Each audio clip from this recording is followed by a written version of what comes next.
Hello everyone, welcome to Kanika commerce academy. आज हम करने वाले हैं बिजनेस स्टडी का second chapter, principles of management. हमने फर्स्ट चैप्टर को 2 वीडियोस में कंप्लीट किया था। क्विक रिवीजन वाली सीरीज हम कर रहे हैं, जल्दी जल्दी रिवाइज करेंगे। ठीक है, जल्दी जल्दी रिवाइज करेंगे ये मतलब नहीं हमको टॉपिक को स्किप कर देंगे, हम अच्छे से पूरा चीज को कवर करेंगे। ये चैप्टर थोड़ा सा लेंथी है, एक वीडियो में कवर नहीं होगा, तो हम इसके लिए क्या करेंगे, 2 पार्ट बनाएंगे।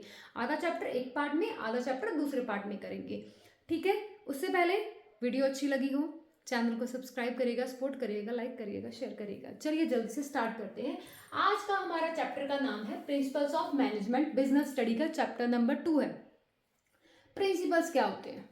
ठीक है, प्रिंसिपल्स क्या होते हैं? रेफर्स टू स्टेटमेंट, एक स्टेटमेंट होती है which reflect fundamental truth about phenomena based on cause and effect relationship. अगर मैं आपको ये एक साइंटिफिक डेफिनेशंस की तरफ ना लेके जाऊं, अगर मैं आपको बोलूं कि क्या होता है हमारा प्रिंसिपल्स, प्रिंसिपल्स होते हैं हमारे गाइडलाइंस, प्रिंसिपल्स होते हैं हमारे रूल्स, हमारे रेगुलेशंस, वो चीज़ें जो हमें गाइड करती हैं कि हमें हमारा बिजनेस चलाना कैसे है, हमें कोई काम करना कैसे है। ठीक है, कि अगर कोई मतलब उन्होंने ये बोला कि प्रिंसिपल क्या होती है, कि ऐसी स्टेटमेंट होती है जो हमें फंडामेंटल ट्रूथ बता के चलती है। किस चीज़ का, किस चीज़ पे बेस होती है? कॉज एंड इफेक्ट रिलेशनशिप पे। कॉज एंड इफेक्ट रिलेशनशिप हमने पिछले चैप्टर में पढ़ा था। अगर कोई चीज़ कर रहे हैं उसका कुछ कारण होगा, कॉज होगा, और उसका कुछ इफेक्ट भी जरूर निकल के आएगा। ठीक है, मैनेजमेंट प्रिंसिपल्स क्या होते हैं? Give broad and general guidelines. Management के जो प्रिंसिपल्स होते हैं वो हम क्या हमारे लिए क्या होते हैं? गाइडलाइंस होते हैं कि हमें ये काम ऐसे करना है, हमारा ये टारगेट है उसको ऐसे अचीव करना है। ठीक है, और ये जो हमारे प्रिंसिपल्स होते हैं वो किसके लिए हेल्पफुल होते हैं? हमें बिजनेस में डिसीजन मेकिंग करने के लिए, डिसीजंस लेने में बहुत ज्यादा हेल्प करते हैं। और बिहेवियर ऑफ मैनेजमेंट, मतलब मैनेजमेंट जो हमारे मैनेजर्स होते हैं वो किस चीज में कैसे बिहेव करेंगे, कैसे रिएक्ट करेंगे। साइंटिफिक डेफिनेशन पर ध्यान ना भी दिया जाए तो जस्ट वन थिंग, प्रिंसिपल्स होते हैं हमारे गाइडलाइंस, हमारे रूल्स रेगुलेशन, जो हमें हेल्प करते हैं कि हमें हमारा बिजनेस चलाना कैसे है। क्लियर? डेफिनेशन देखने के बाद हम डिफरेंस देखेंगे। किस चीज में डिफरेंस देखेंगे? हमारा management principles and pure science के प्रिंसिपल्स के बीच में।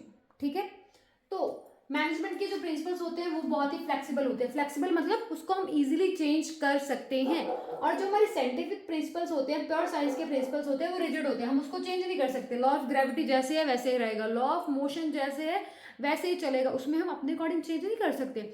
अगर मैं ये बोलूँ ये फ्लेक्सिबल कैसे है? डिवीजन ऑफ वर्क है। मुझे पता है कि एक प्रिंसिपल है हमारा काम को डिवाइड करना, कितना करना है, कैसे करना है, वो तो मेरे पे है ना।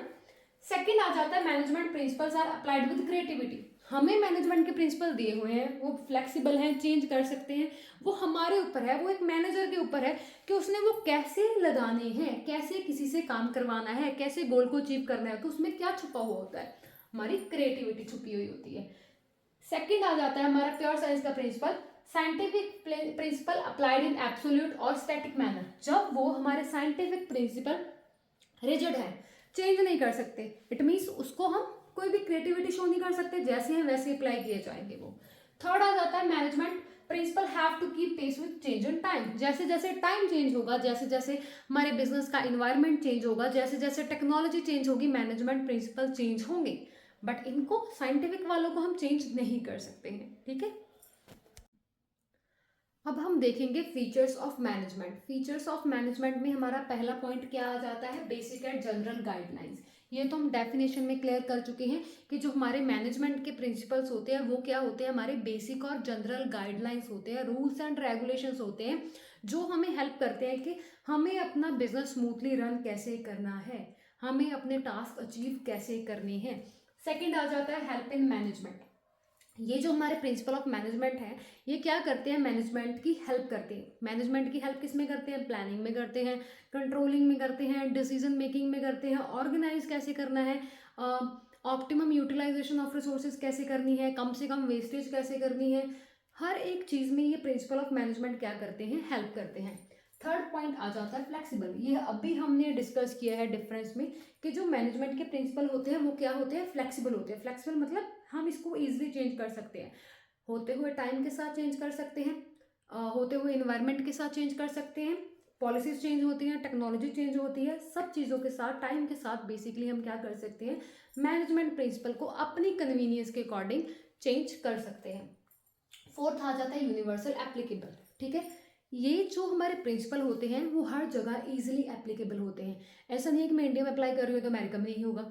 अगर हमें काम को जल्दी से कंप्लीट करना है तो हमें काम डिवीजन करनी पड़ेगी। हमारा जो प्रिंसिपल है डिवीजन ऑफ वर्क वो हमें करना ही पड़ेगा। सेम एज इट इज़ अगर हम डिवीजन ऑफ वर्क कर रहे हैं बाहर भी कंट्री में ऐसे ही किया जाएगा। ठीक है, अगर हम जो हमारे एम्प्लॉयज़ हैं उनको रिटेन करने के लिए अच्छी रेम्यूनरेशन दे रहे हैं तो बाकी सब भी ऐसे करेंगे। ये जो प्रिंसिपल होते हैं वो हर जगह यूनिवर्सली सेम तरीके से अप्लाई होते हैं। हाँ, अप्लाई करने का तरीका अलग हो सकता है, मतलब एप्लीकेबल हर जगह होते हैं। Fourth, formed by practice and experience. ऐसे थोड़ी ना कि हमने उठाया और बोला ये डिवीजन ऑफ वर्क आपका प्रिंसिपल है। Subordination of interest to general principle, general interest ये हमारा प्रिंसिपल है। स्पिरिट द कॉप्स ये हमारा प्रिंसिपल है। ऐसे बन के प्रिंसिपल नहीं, बहुत सारे लोगों ने इतने सालों तक काम किया है, कुछ ऑब्जर्व किया है, कुछ प्रैक्टिसेस की हैं, एक्सपीरियंस किया है, उसके बेसिस पे ही क्या किया है, ये चीज़ें बनाई हैं। ठीक है, हमारे से पहले जो लोग हैं जो इतने साल तक अपने बिजनेस को कंटिन्यू करते आ रहे हैं उन्होंने डेफिनेटली कुछ ना कुछ देखा होगा, डेफिनेटली कुछ ना कुछ सोचा हुआ होगा। जब बिजनेस चलाते हैं तो बहुत सारी प्रॉब्लम्स आती हैं, ऑब्जर्व करते हैं, टैकल करने के तरीके ढूंढते हैं, प्रैक्टिस करते हैं। पहली बार में कम रिजल्ट मिलता है, दूसरी बार में अच्छा रिजल्ट मिल जाता है। ठीक है, जो जो हमारे प्रिंसिपल्स होते हैं वो प्रैक्टिस और एक्सपीरियंस के बेस्ड होते हैं। ऐसे नहीं हमने एक दिन बिजनेस किया और उठाकर अपना ये प्रिंसिपल बना दिया। ये चीज़ें क्या होती हैं, एक्सपीरियंस पे बेस्ड होती हैं। 6, based on cause and effect relationship. ये हम चीज़ें डेफिनेशन में डिस्कस कर चुके हैं। हम कोई चीज़ कर रहे हैं, कोई प्रिंसिपल अप्लाई कर रहे हैं, कोई कारण होगा, चीज़ की है, उसका इफेक्ट देखने को मिलेगा, अच्छा होगा या बुरा होगा, दो ही चीज़ें हो सकती हैं।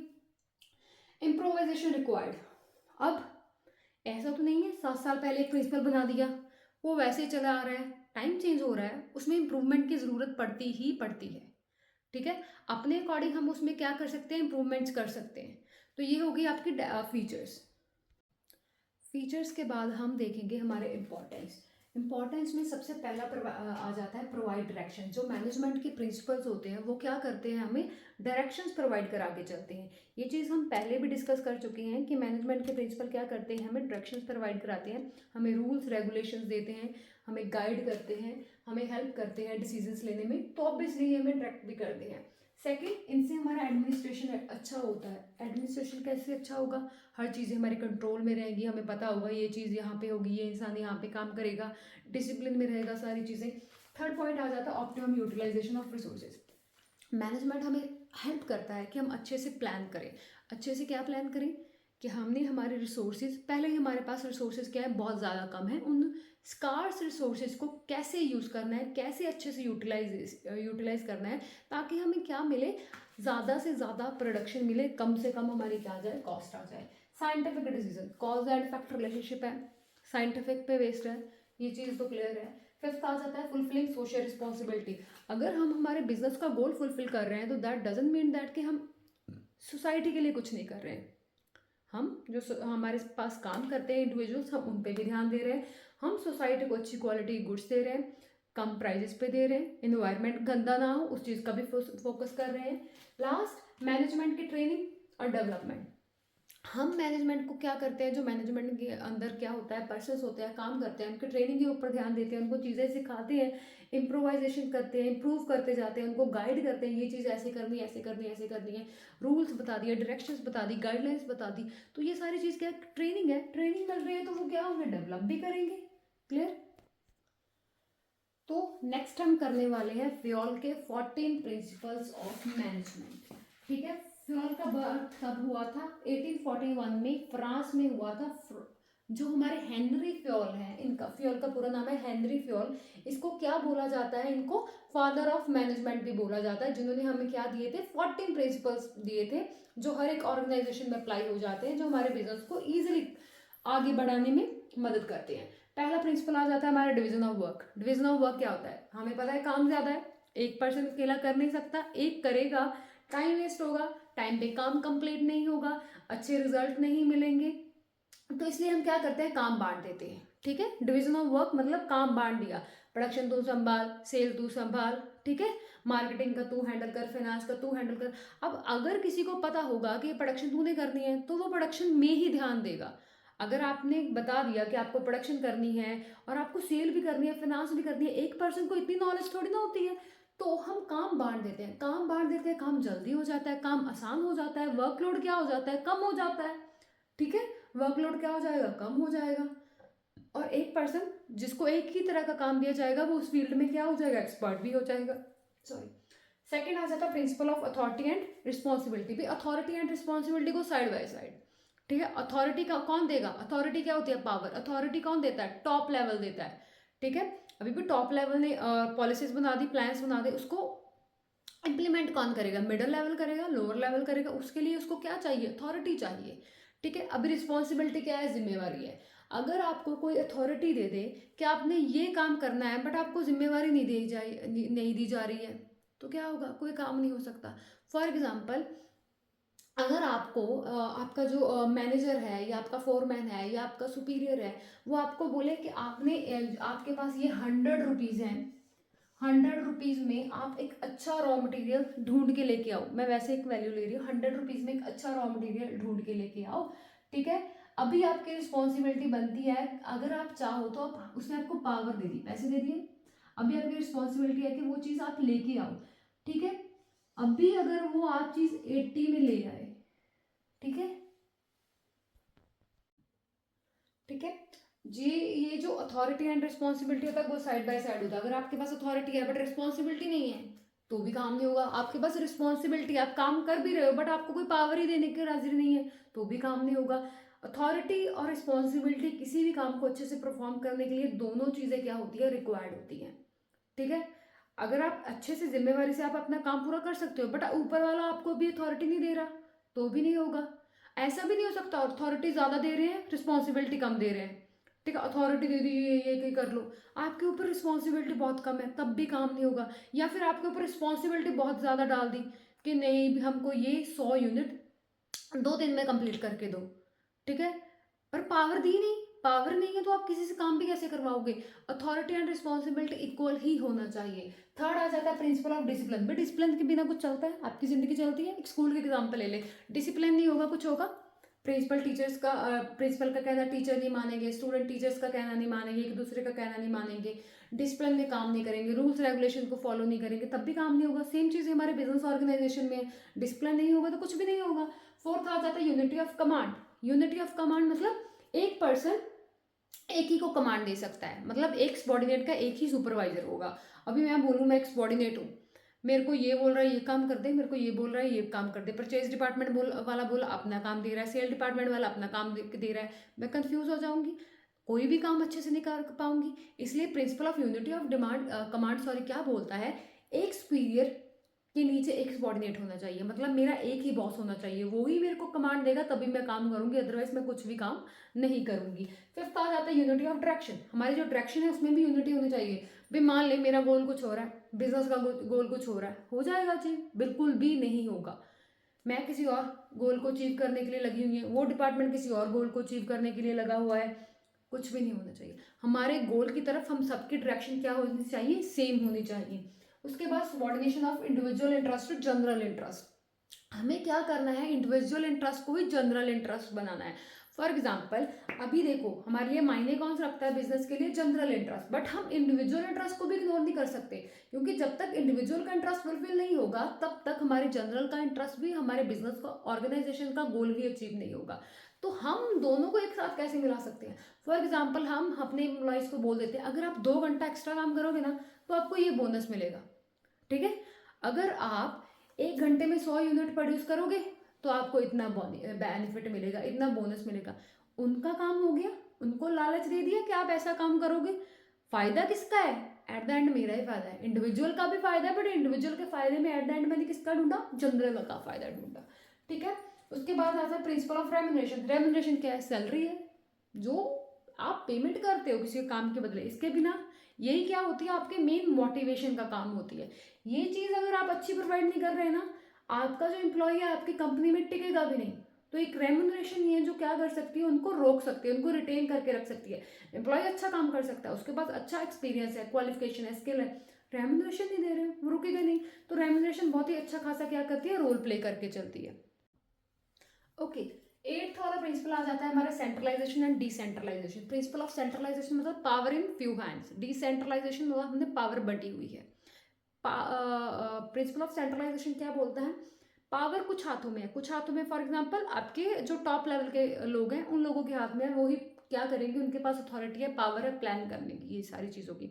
डिसेंट्रलाइजेशन आपने पावर डिस्ट्रीब्यूट कर रही है, परचेज डिपार्टमेंट को थोड़ी सी पावर दे दी, आप उस अपने काम संभालो।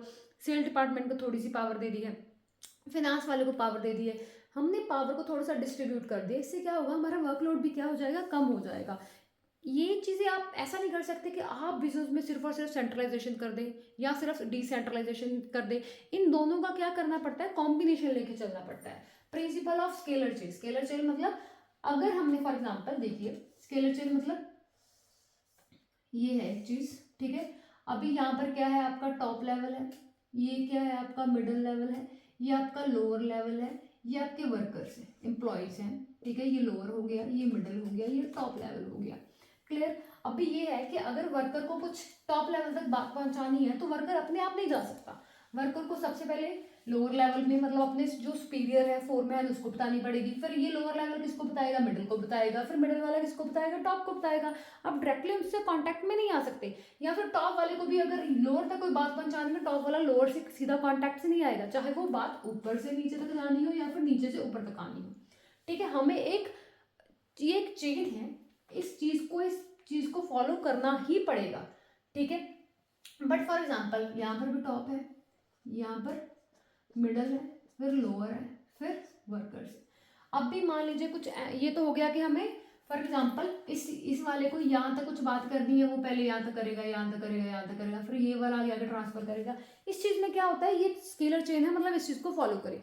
बट अब भी मान लीजिए कोई हमारे बिजनेस ऑर्गेनाइजेशन में कोई इमरजेंसी पड़ रही है, हमें अभी के अभी डिसीजन लेना है, अभी के अभी, हम वेट नहीं कर सकते ये वाला कब वहाँ तक पहुँचाए, ये वाला कब वहाँ तक पहुँचाए, हमें अभी के अभी डिसीजन लेना है। तो हम फॉर एग्जाम्पल हेनरी फ्योल ने एक प्रिंसिपल निकाला कि ये अभी मान लीजिए ये दो डिपार्टमेंट है, ये डिपार्टमेंट है, ये बी डिपार्टमेंट है, ये सेल डिपार्टमेंट है, ये परचेज डिपार्टमेंट है। इसको इमरजेंसी में कुछ यहाँ से बात करने की जरूरत पड़ गई, तो ये क्या कर सकता है, डायरेक्ट बुक कर सकता है, उसको हम क्या बोल देते हैं, गैंग प्लान बोल देते हैं। ये वो वाली चीज है जो हमारे इमरजेंसी में काम आती है। नेक्स्ट आ जाता है principle of order. Principle of order क्या बोलता है, हेनरी फ्योल के अकॉर्डिंग हर चीज का एक ऑर्डर होना चाहिए, मशीनरी का, इंसानों का, उसका ऑर्डर होना चाहिए। ये मशीनरी इसी जगह पर होनी चाहिए, ये रॉ मटेरियल इसी जगह पर होना चाहिए, ये इंसान इसी पोस्ट पे इसी जगह पर काम करना चाहिए, हर चीज़ का एक ऑर्डर होना चाहिए।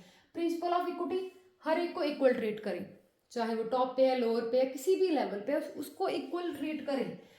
Stability of tenure of personnel, आपके यहाँ पर्सोनल एम्प्लॉयज कितनी देर तक स्टेबल करता है, वो चीज़ बहुत मायने रखती है। आप उसको कितनी देर तक होल्ड कर सकते हो, होल्ड करने का मतलब ऐसा थोड़ी ना कि फॉर एग्जांपल स्टेबिलिटी मैटर करती है, कल वो इंसान आया, आप उससे आज से ही एक्सपेक्ट करने लग गए, एक्सपेक्ट करने लग गए कि ये काम आपने ऐसा क्यों नहीं किया, हम उससे कंप्लेंट करने लग गए, हम उसको क्रिटिसाइज करने लग गए। भाई उसको थोड़ा स्टेबल होने के लिए टाइम तो दीजिए, उसको थोड़ा कामों को समझने के लिए टाइम तो दीजिए, ठीक है।